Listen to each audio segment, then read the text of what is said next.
What's up? Welcome to the Existential Stoic podcast. There is a fact of life that we are all going to die, whether we like it or not, no matter what we do, and whether we believe it or not, it's happening. So today we're going to talk about death. I'm Danny here with Randy. What's up, Randy? Yo, Danny, this is a very appropriate topic because it is something that everyone can relate to, whether we want to or not.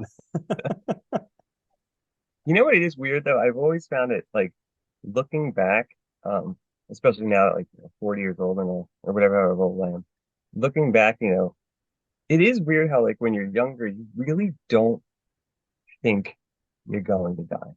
Hmm. Like in their like in a very like like when I look, at least myself personally, like when I look back, like I really can remember like you don't think about it in that sense at all. And maybe it's just because like maybe it is because you see people that are older than you, so you like that assumption that you'll at least make it there, and that seems so far away. Because when you're 10 or even like 18, someone that's 40 seems way older because it's like double your age, or four times your age, right? So it seems like a long time. But then Hmm. as you get older, like yeah, it gets closer. Well, it's definitely one of the benefits of how easy life is nowadays because back in the day, they had all those childhood illnesses like scarlet Yeah. fever and bubonic plague and polio and all this stuff that would just like kill, like maybe like one out of three children would actually Oh yeah. live, you know? I think people had like 7 or 10 kids, and by the time they'd have like three left when Hmm. when they were older. It was crazy. Yeah. And yeah. I think people were a lot more aware of it too, and probably comfortable. We're not comfortable like accepting of death because it was so regular occurrence. And and you also had like a town cemetery, so you could literally go walk and visit people when they, on their anniversaries and stuff like easily. Whereas now, like, people are sometimes shipped, to a different state or country when they die. It's interesting how we handle it now. Hmm. Yeah, so I was listening to this book called The Comfort Crisis, and interesting book, but this guy went to Bhutan, which is the country with the highest growth gross national happiness. Like Really? they don't look at GNP, they don't care how much they're producing. They're actually like 143 out of 160 or something like that in terms of country's GDP, but their happiness, they're the happiest country in the world because Really? I all didn't know that. yeah, Yeah. because all they focus on is quality of life. And but Which is what we should focus on, but yeah, interestingly enough, so they're a Buddhist country, and their life is very centered around death.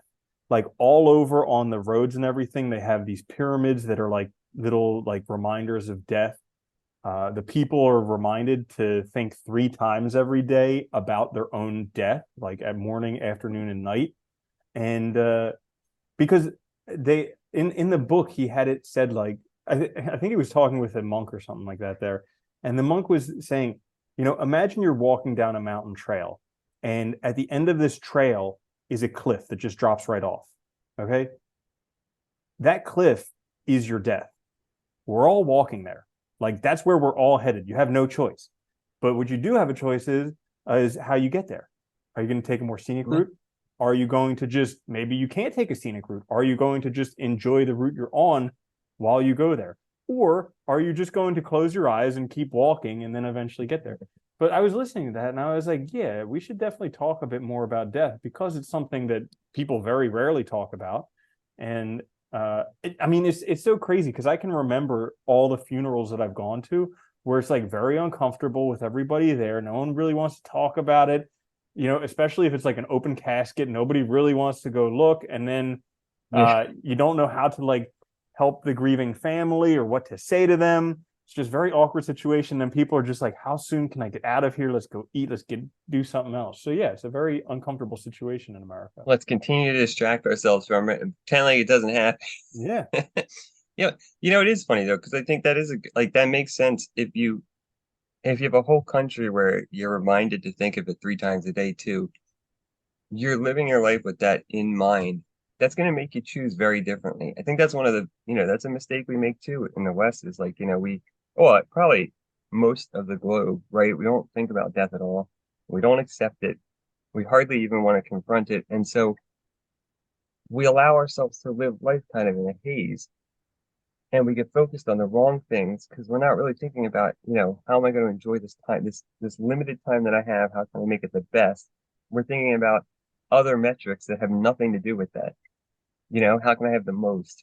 Or how can I be the quick, whatever, like these things that don't matter ultimately in the end that you can't take with you. You can't take any of that stuff with you. So it's like, yeah, I mean, that makes a lot of sense. Hmm. Yeah, and it's like it's crazy because we have this like the same way that we chase money, how we think like, oh, if I have more money, then I'll be happier.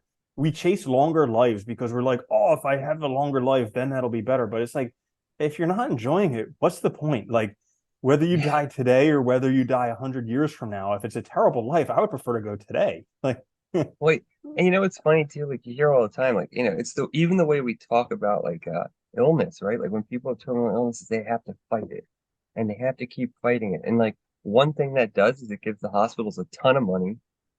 It does not, I mean, and statistically, it does not increase quality of life because, there's plenty of people where, in their 70s they're getting chemo, it makes the rest of their life worse and they still die. It doesn't mhm. like make it any better. But somebody makes a lot of money off of it. But that idea of fighting it, constantly fighting it, constantly trying to find ways around it, it's like we're so against even like approaching the subject that like it has to be something we're constantly pushing back against, or we're losing. I don't know, it's really weird. Yeah, I'm glad you brought that up. There was a book that I just finished called uh, I forget the name of it. I'll come back to that one. But there's another book by Atul Gawande. Oh yeah, Outlive. I think that was the name of it. Outlive by Peter Attia, who talks about how yes, like now with all these medical things, we have a longer life, but the quality of life for the end of it is just terrible.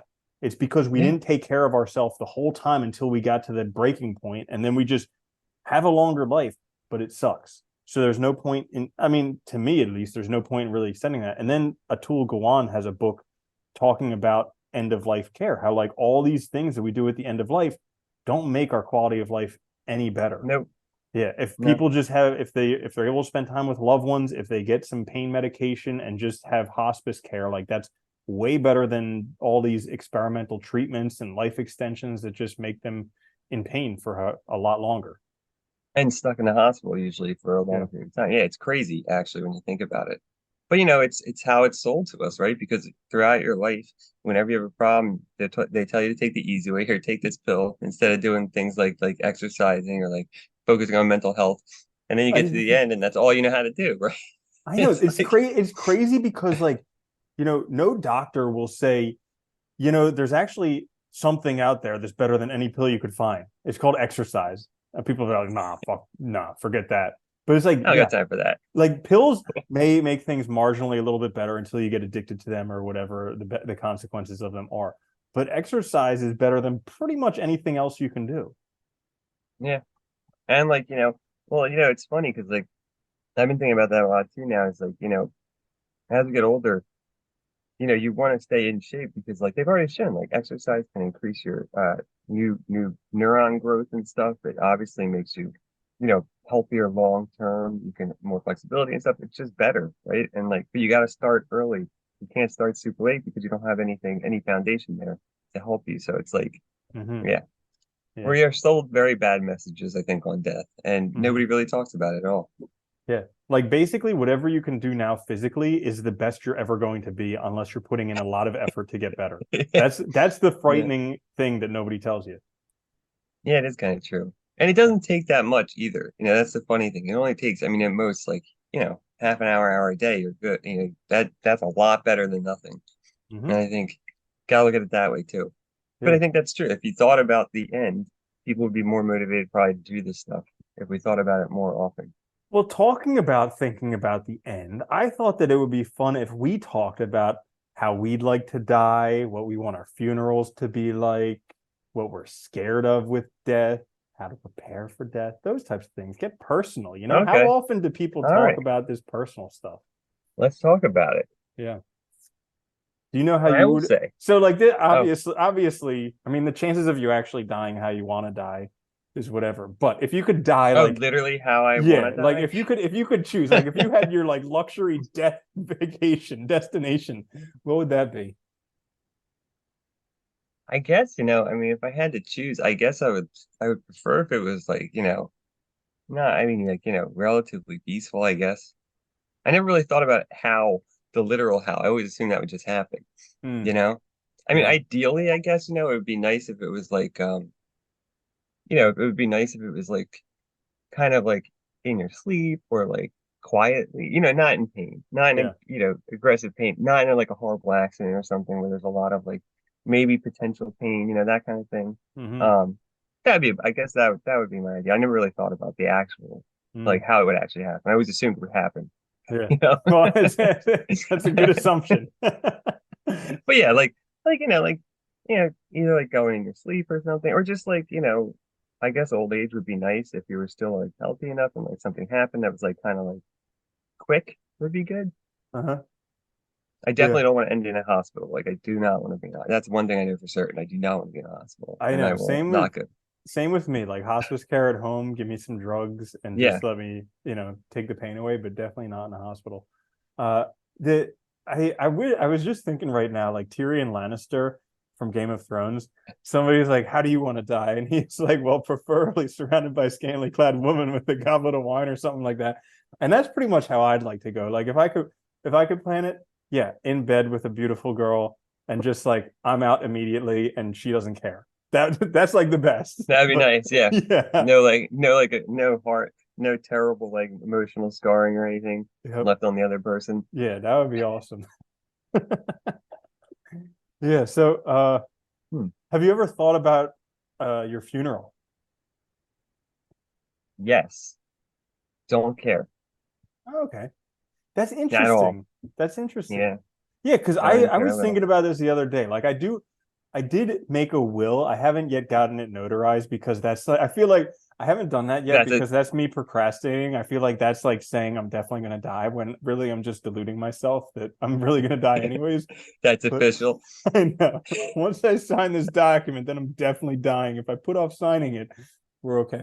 But so like I do have a little funeral, but I think about it because like I'm gonna be dead. It doesn't matter. And honestly, Yeah, no. I'd like it to affect the least amount of people possible.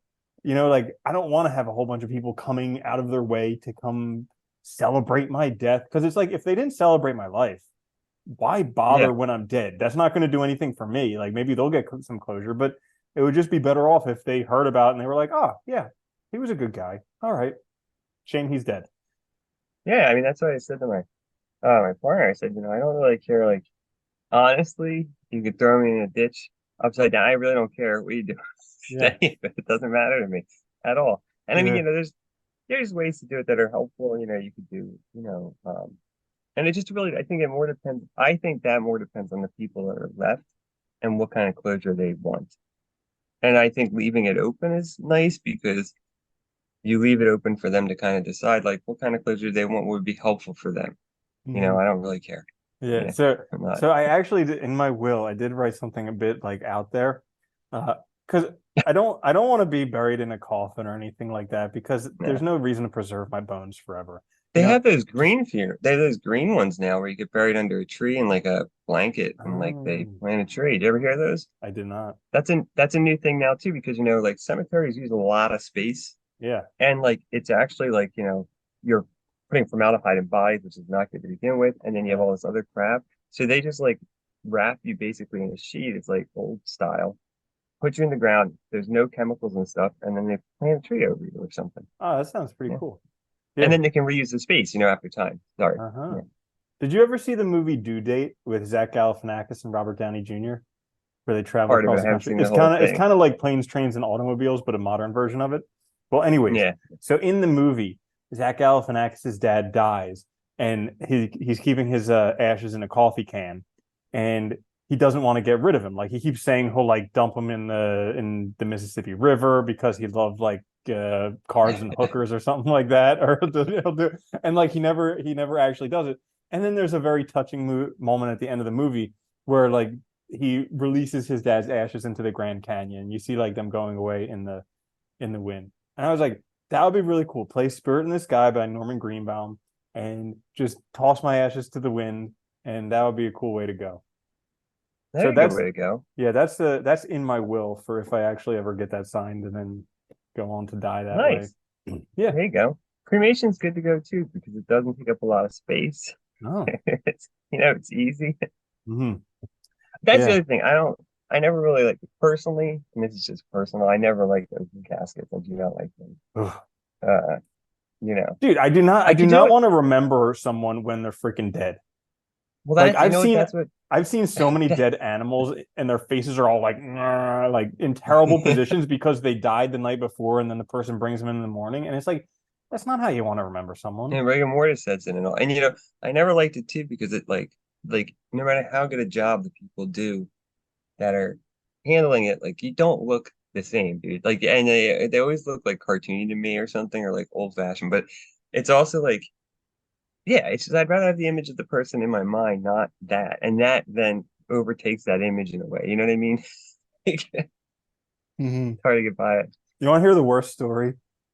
Yeah, sure. Okay, so one like Saturday or Sunday morning, I went into the vet clinic that I was working at, and I was like, "Who brought barbecue?" And dude, freaking terrible. These pets got caught in a house fire. But Oh God, it really? literally smelled like barbecue in the clinic. That was terrible. That God, sucks. That's horrible. yeah, freaking terrible. Yeah, see, that's hard to deal with, man. That's a lot. Hmm. Yeah. Yeah, death sucks, and like, oh my gosh, yeah, dealing with it sucked. As a Well, vet. that's the other. Well, that's the thing about the modern world, right? It's like, you know, if you go back in the day, your pets died, you had to deal with it. I remember when I was Your younger, we were family very died, into you had back. to deal with it. Yeah. There was no Well, that's what hospital. I mean. You were taking care of Yeah. them until they died. I literally, yeah, I was gonna say that too. Like, we were so close to it because it was a part of like everyday life. We had to handle it. Like, there might be somebody in town to call for like an emergency, but they're not gonna do anything for that. You buried them, you took care of everything. Same with your pets. And like now, there's somebody you go to. There's services. There's like where you just you take it and you kind of forget about it. So you're always removed from it. Just like in the same way that we're removed from like we go to the grocery store to buy meat. You don't see the cow, you see everything prepackaged. It's like you can totally disassociate it from the animal. You know what I mean? Yeah. And it's like I think that's very strange that we've done that, but it's made things easier, but at the same time, it's made us, I think, very naive about the reality of life, right? Hmm. Yeah, it's interesting. That was mentioned in the book, the comfort crisis. How a lot of people have something against hunting, and I'll be honest, I have a very strong thing against killing other creatures because I had to do it Yeah. a shitload, and I don't like doing it. But it turns And people out are that asking you to do well, it it. turns out that like Like that. the majority of vegans and vegetarians live in societies where they don't have to actually where they just go to a supermarket and can buy meat. People who actually Yeah. live in nature where you have to like go and find it, yeah, they prefer to eat meat because it's more calorically dense. Otherwise Well, you're you just also going to give, starve. and like if you go up to places like Alaska, like you get more from the animal too. They use other stuff from it. And like, there's a difference too, like sport hunting, like totally against the like if it's necessity hunting, that's different. Like you are using it at least, and Mm-hmm. it's like, you know, that's the Yeah. same as like raising something on your own, I guess, and then eating it. But yeah, Yeah. yeah, we're so far removed from it. It's crazy. It is really interesting. Yeah. Really weird. Mm-hmm. So anything that scares you about death aside I from mean, I think dying? I guess mostly like you know, the physicality of it, right? Like the what you might go through, or what actually scares me the most is the potential for not necessarily dying, but the deterioration beforehand. Mm, Because I think one of my biggest fears is two of my biggest fears are losing my mind. So, you know, bad dementia, something like that, or being in a coma. Because I have really bad, I've had my whole life really bad sleep paralysis, mm, which I get often. mm-hmm. And that has made me so afraid of a coma because if it's, Yeah. um, you know, terrified it would be like that, which is Yeah. like horrible. So yeah, Yeah. yeah, Do you I don't think experience that. if you're in a coma, do you think you realize it or no? I don't know, but I realize it when I have sleep paralysis. So that's what makes Ah, me afraid of a coma, if that makes sense. yeah, yeah, definitely. Yeah, that would Yeah. suck if you were in a coma and you knew about it, you know? Yeah. And you're like, Yeah. let me, you're like a mime trying to get out of the box. Well, Let that's what me it feels like out. when you have sleep paralysis. Oh, You're yeah. paralyzed, but you also hallucinate. So it's like really weird, and Uh-huh. you feel trapped. Sometimes Yeah. it's like, some be held down or something or tied. There's all kinds of weird things that happen. But yeah, it's Hmm. crazy. It sucks. Yeah, Yeah. so that does scare me too. But that would be Beyond that, quite though, scary. I mean, I think reading the philosophy for so long has helped a lot. And I think, one of the things I've always liked is the existentialists.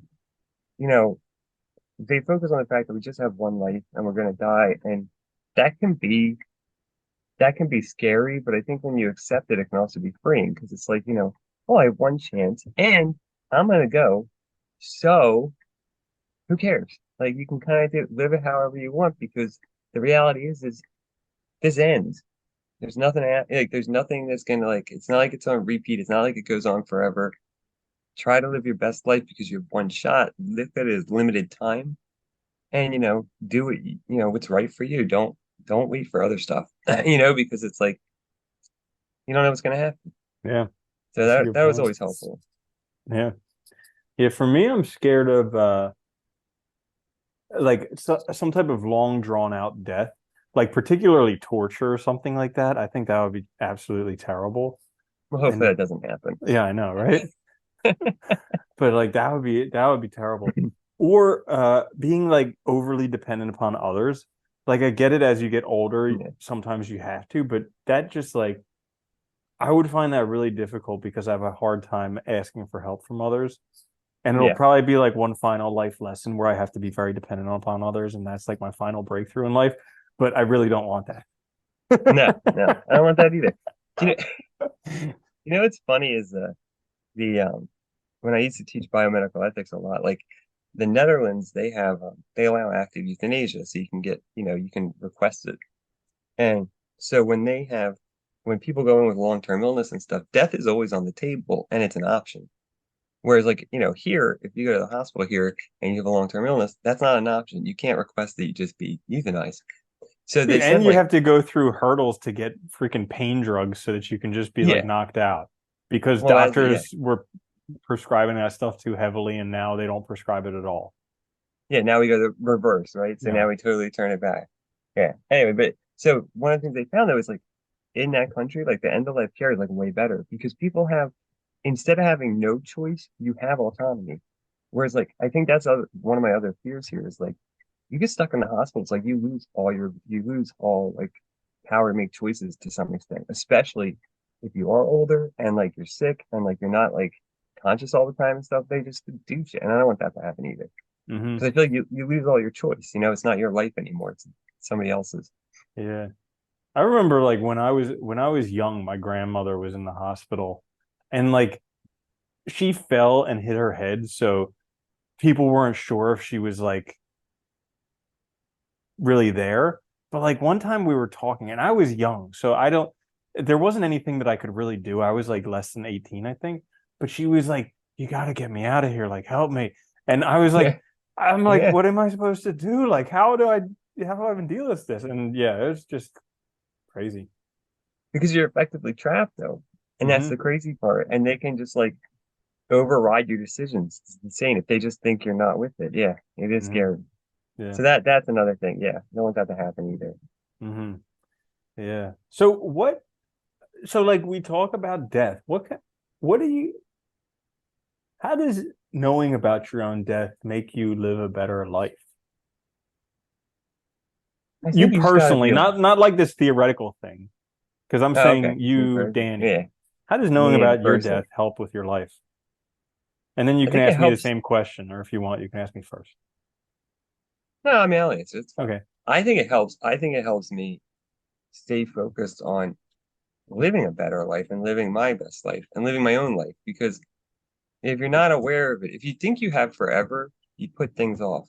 It's like that whole problem of like, when you think you have forever, with time, you can just put things off, procrastinate. You can do things you don't want to do, or like, you can settle for things because you think, well, I can always change it later. And to some extent, that is true. Like, yeah, you can always change something later, but the longer you wait, the less laters you have and less opportunities you have to do that. So I think it adds a sense of not like I want to say immediacy, but not in a bad way, of like, you should live your life. And it's so easy to forget. Like I notice even myself, like you have to remind yourself all the time. I think that 3 times a day is a smart thing because it's very easy for us as like, conscious beings. We don't think of that like all the time. So it's easy to kind of forget it and then your decision making can go awry. So you have to kind of remind yourself of it. But I think it can be very helpful for just being yourself, being who you are, and being more true to like what matters to you. Mm. What Yeah, about you? yeah.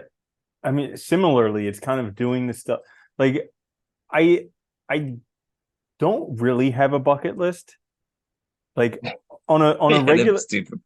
because it Bucket is list. stupid. It is stupid. Like Yeah. I told you the story about the dude who's like 80 something years old, and I was going to do this past year something that's on his bucket list. And I was like, well, it happens this weekend. Let's go. And he's like, oh, I can't this weekend. I'm like, dude, like I didn't say it to him, but I'm thinking, how many more Don't worry, years are I'll you do it gonna next decade. yeah, yeah, I know, right? So uh but it's like every once in a while I try and sit down like what type of things would I do I really want to do in my life? But I'm pretty active doing them because if I don't do them now, then when? Because I mean it's easy to think like I'm going to die someday, but that's not true. I could literally die today. Yeah. Mm. And that's one thing that I try and remind myself is like, you know, if I died today, would I be happy with my life so far? If I was going to die in 6 months from now, what would I do differently? Knowing that I'm eventually going to walk off that cliff and die, what do I need to get done in my life? Who do I need to be? Yeah, that's a good one though. I like that because you're right. It is even when we're aware of it, it can still seem so far off that it can still be, you know, it's so distant that you don't even like, or you think it's so distant. It's not immediate. Yeah, I think I like that Mm-hmm. because that is true. Yeah, And and it is the case. You don't know when it's going to happen. yeah, and also like I find that it helps me with relationships because like especially when people are getting older, uh, friends and family as they get older, because somebody will say like, "Oh, they're not doing so well. Is there anything you want to say to them?" And I'm like, "No, like I treat every interaction I have with them as if it could be the last because it could very well be Mm. the last." But like some people are holding off, like not saying the things they want to say until the deathbed confession, and it's just like, Yeah. why you be if you wait, you're only going to kick yourself later. So you might as well have those conversations now. Let them know how much they mean to you. Talk out whatever things you need to talk out with them because who knows how long you got. No, that's true, right? And I think that's also another thing that gets in the way of so many of our interpersonal relationships and stuff is this semblance of time and I'll deal with it later. Because Hmm. things are hard and we don't want to deal with them. So we push them off. And I think it makes things more pressing and more important to do now. And it makes you more, I think maybe that's it too. It makes you more present. Because if it can happen at any moment, you kind of have to be more conscious of what you're doing and aware when you're doing it rather than wasting time, you know? Hmm. 'Cause it is Hmm. hard. It's like, we all want to live a good life, but there's no guidebook for how to do that. And I think it's different for everybody. So you have to kind of be aware that your life has, it's not forever and you don't have infinite time because then you make the right choices, hopefully, or at least you're motivated to Yeah. make them, right? Yeah. Okay, I got a question, maybe a difficult question to answer. But if you were to die in a week, Hmm. what would you do this week that would be like freaking awesome? Uh, Something that would just be like, ah, yes. I know what mine is. I'll just say it because while you're thinking. well, Like I say this because mine is kind of like pretty lame. Like other people might be like, "Oh, I'd go travel to Paris," or like I'd go hike the mount. I'd I'd have a giant freaking pizza and a big thing of ice cream, and that would be it. That would be like, all right, and like cheese puffs and goldfish, and that would be an iced tea. yeah, Yeah, I would just pig out for a day why not, right? until I felt Yeah. sick, and then that would be it. And I'd be like, okay, kill me now. Yeah, I don't know. I don't know if I would change that much. I guess I wouldn't go to work and I would, you know, I would like to go.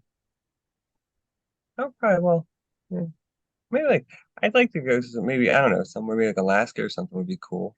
But Mm-hmm. like, you know, something like that. I don't know. I don't know that I would go anywhere though. I probably would, you Yeah. know, I don't know, probably just hang out with people. It's Yeah. tough. It is hard to say.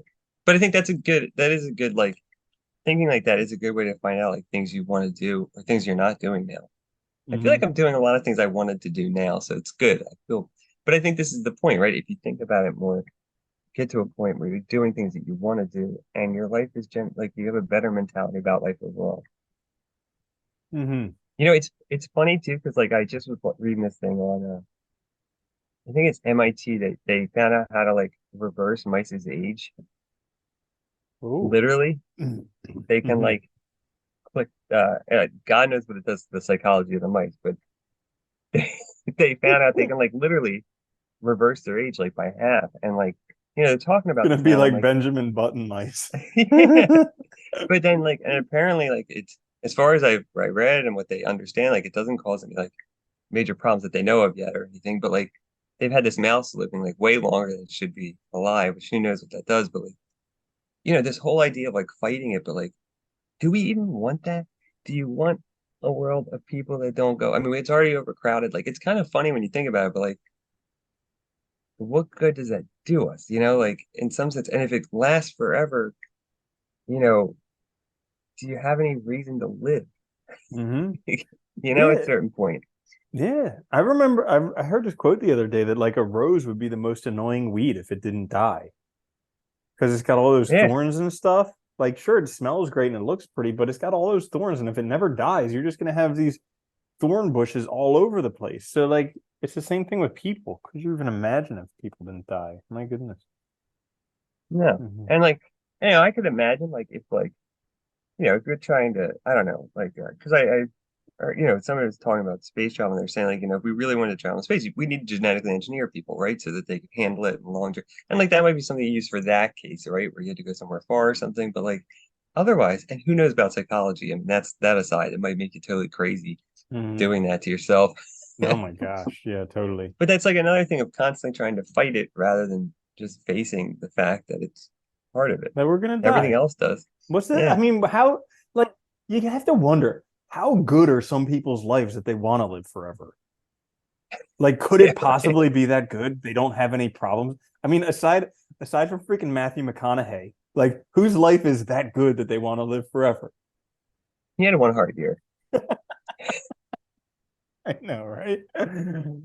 But yeah, that's the other thing, right? It's like, I don't know. It's funny, like, isn't it? I think that's always part of what makes it so valuable is that it's not forever. It is short. And it can be hard because it can be, in some cases it can be really short and that's a shame, but like, yeah, I think that should give us motivation to do our best. Yo, here's an interesting thing that was in that book, The Comfort Crisis, is kind of eye-opening as to how impactful our lives are. So if you plot using the calendar year, the whole entire history of the universe, all right? Okay. So In 1 year. yeah, in 1 year, humans do not come in until December 31st at 12:59 and 33 seconds. That's all of humanity. Like It's like 37 seconds. Or yeah, no, 27 seconds. yeah, that's Jesus. all of Yeah. humanity in the Yeah. course of the universe. So like thinking that you matter and that your life is great, you're just kind of deceiving yourself. Well, that's the other thing too. I think that thinking about death can be very helpful because it also makes you not take stuff so seriously and gives you perspective on what really matters. Like, does this stuff matter? No, because, can't take it with you. It's all going to be gone. And chances are, even if you are remembered, you don't know it. So it doesn't matter. Yeah. Like, and most of that's like a happenstance of like a lot of, it's circumstantial and, has nothing to do with what you did usually. It's just, it is what it is, right? Hmm. If you look at a lot of ancient authors, a lot of them we know about just because their stuff survived, for Right. whatever reason. It might not be that they were the best. It might be that they just happened to, their stuff happened to, exist now or is it still a stand. Hmm. Yeah. I Yeah. Yeah, so that's pretty much all I had to say about death. Anything else you have to say about death? think you should think about it. Yeah. It's a good thing to think about. It does make Be sense. aware. Yeah. Yeah. And I think if we think about it more too, we'd be better dealing with other people's and our, and things close to us when they die, better Uh, about it, which would be good. So I was also interesting thing. I was also listening to this book called I Don't Want to Talk About It. It's like about male depression and how men are not allowed to be depressed. But Yeah. according to so like interesting thing from this book is like they were like interviewing male and female college students. And when the female students admitted to their roommate that they were depressed, they got a whole bunch of compassion and like their community got closer. When male college students admitted to their roommate that they were depressed, they got ostracized. So like Get out of I here. know, get out of here. But so like they were talking about how like male uh depression is very underdiagnosed because it's not generally what you see. We're not allowed to do it, all that different stuff. But one of the four things that needs to be done in the DSM-4 in order to be considered depression is thinking about death on a regular basis for like a 2 week period. And I'm like, but hang on, like that's also how you can have a really good life. That's funny. Yeah. Wait, so like, do they mean thinking about like death in the sense of like ending it or like just I think death? probably like death and suicide and ending it. But Oh, I was okay, also okay. thinking because it's also very helpful to think about death in terms of Yeah, like yeah. it's going to happen. So how do I make the best of my life? Well, and those are two different, very different ways of thinking about it too, Yeah. Like Hmm. there's a big difference between thinking about wanting it to end versus the recognition that it will happen. I Hmm. mean, that's a big difference. And I think, making that distinction is important too. Yeah. There's also a big Yeah. difference between wanting to die and not wanting to live. Like Yeah, sometimes whatever you're going through in life is just too painful and you don't feel like living. Like that happens all the freaking time. But yeah, if the pain that's was life. removed, you'd probably want to live. Yeah, Whereas like that's totally different from wanting to die actively. Yeah. So yeah, yeah. There yeah, you have it. All there you right. have it. That's death. That is death. So there you have it. That's death. Thanks for listening. Check us out on YouTube or wherever you get your podcast. I'm gonna let you do the thing about the thing. Go ahead. And if you guys have a few minutes, we have a questionnaire down There you below. We're looking to develop something that's going to help you have the best year of your life. If you would give us a couple minutes of your input, when we do have it created, you will get it for absolutely free. So there's a link down in the show notes or the description. Take a couple minutes, help us out there. Oh, that was a lot better. Also, yeah. Please like, share, subscribe. It helps us out a lot. We'll be back later this week with a quick fix. Until then, no. Later. Later, Danny.